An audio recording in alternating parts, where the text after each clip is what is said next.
কয়েকজন উপদেষ্টা পদ করেছেন, কয়েকজন উপদেষ্টা আছেন যারা ছাত্র রাজনীতি, এরা হলে থাকতেন, মেসে থাকতেন, টিউশনি করতেন। ওনারা 5-6 কোটি টাকার গাড়িতে চলেন, আগে পিছিয়ে আরও 30-40 কোটি টাকার গাড়ি থেকে এক নেতা গিয়েছেন তার বাড়িতে 100-র অধিক গাড়ি নিয়ে গেছে। হানা ভোট কে নেবে? হানা ভোট তো একটা সরকার থাকতে হবে বা একটা জাতীয় ইস্যুর উপর ভিত্তি করে সে হানা ভোট। এখন কি আমার দেশে কি কিসের উপর হানা ভোট হবে? হানা ভোট কিসের কারণে, কী কারণে হানা ভোট হবে? হানা ভোট এটা হলো যারা দেশকে অস্থিতিশীল করতে চায়, যারা বিদেশি এজেন্ডা বাস্তবায়ন করতে চায়, দেশে যারা গণতন্ত্র প্রতিষ্ঠার প্রতিবন্ধকতা সৃষ্টি করতে চায়, যারা দেশে নির্বাচিত সরকার আসুক চায় না, যারা অনির্বাচিত সরকারের কথা চিন্তা ভাবনা মাথায় আছে, তারাই এই হানা ভোটের কথা বলে। অতএব আমরা সুস্পষ্টভাবে আমাদের জোট 50টি রাজনৈতিক দলের যে জোট, সেই জোট একটি কথাই বলে, সেটা হলো জাতীয় নির্বাচন। জাতীয় নির্বাচনের মাধ্যমে সরকার আসবে। জাতীয় সরকার ছাড়া, নির্বাচিত সরকার ছাড়া দেশের সংকট মোচন করার কেউ নেই।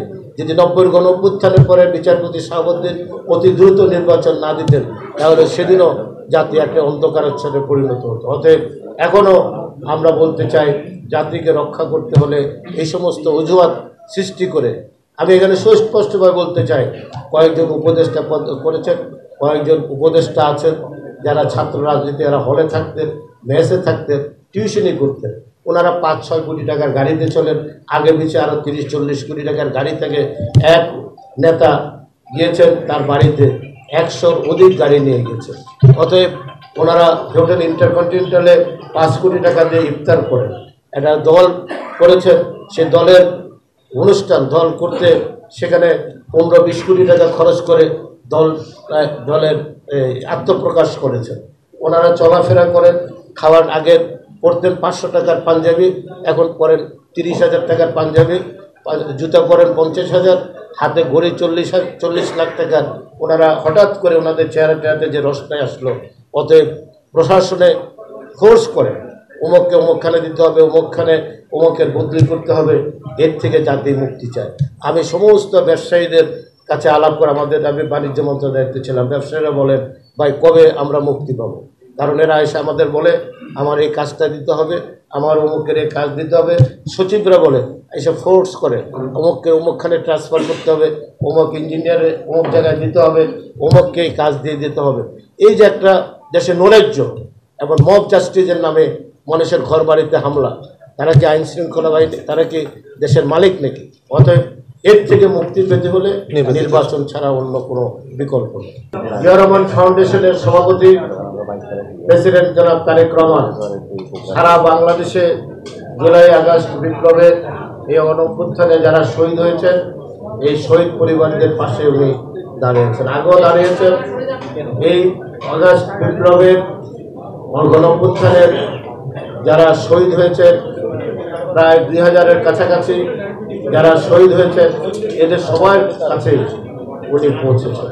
ওনার উপহার সামগ্রী, নগদ অর্থ, কাউকে বাড়ি, কাউকে সাথে একটি চিঠি সমবেদনা জানিয়েছেন। এটা একটি মহৎ উদ্যোগ।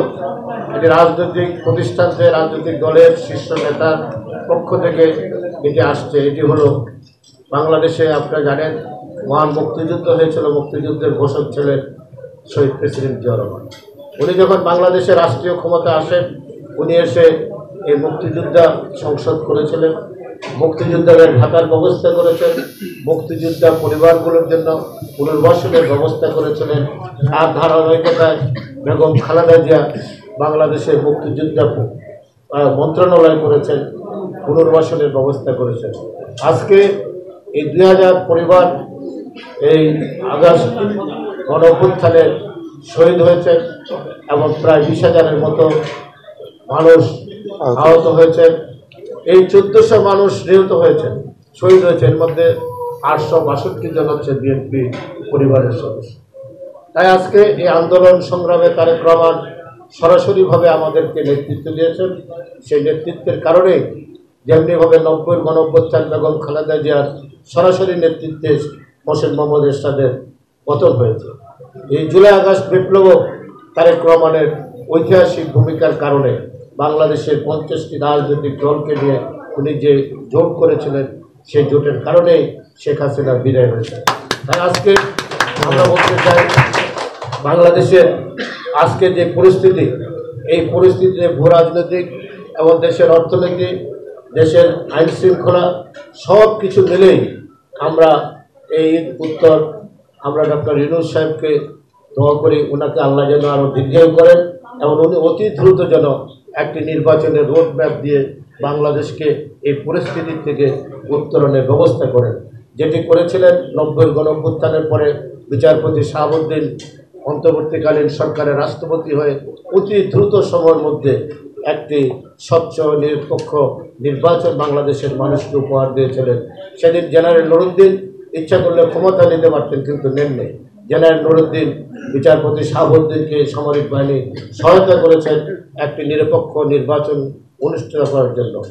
5ই আগস্ট আমাদের সেনাবাহিনীর প্রধান ওয়াকার সাহেব যদি হেলিকপ্টারে করে শেখ হাসিনাকে তার মাতৃভূমি ভারতে পাঠিয়ে না দিতেন, তাহলে বাংলাদেশে আরেকটি ঘটনা ঘটত। সেনাবাহিনী সবসময় জনগণের পাশে দাঁড়ায়। আমাদের এই সেনাবাহিনী মুক্তিযুদ্ধের সেনাবাহিনী, আমাদের এই সেনাবাহিনী যদি পাকিস্তান আর্মি থেকে সেদিন বিদ্রোহ না করত, তারা যদি স্বাধীনতার ঘোষণা না দিতেন, জিয়া রহমান সকল সেক্টর কমান্ডাররা পাকিস্তান আর্মি থেকে বিদ্রোহ করে তারা রণাঙ্গনে মুক্তিযুদ্ধ করেছেন। তো অতএব এই সেনাবাহিনী হচ্ছে দেশপ্রেমিক সেনাবাহিনী। এই সেনাবাহিনীকে বিতর্কিত যারা করতে চান, তারা বাংলাদেশের স্বাধীনতা সার্বভৌমত্বের শত্রু। আমরা তাই বলতে চাই, সেনাবাহিনী বাংলাদেশের ভ্যানগার্ড, এই সেনাবাহিনী থাকবে, সেনাবাহিনীর সপক্ষে আমাদের বক্তব্য থাকবে। কারণ সেনাবাহিনী প্রতিনিয়ত 90-এর গণঅভ্যুত্থান, 71-এর মহান মুক্তিযুদ্ধ, এই 2024-এর 5ই আগস্টের সবসময় জনগণের সপক্ষে, গণতন্ত্রের সপক্ষে সেনাবাহিনী দাঁড়িয়েছেন। কারণ সেনাবাহিনী সৃষ্টি হয়েছে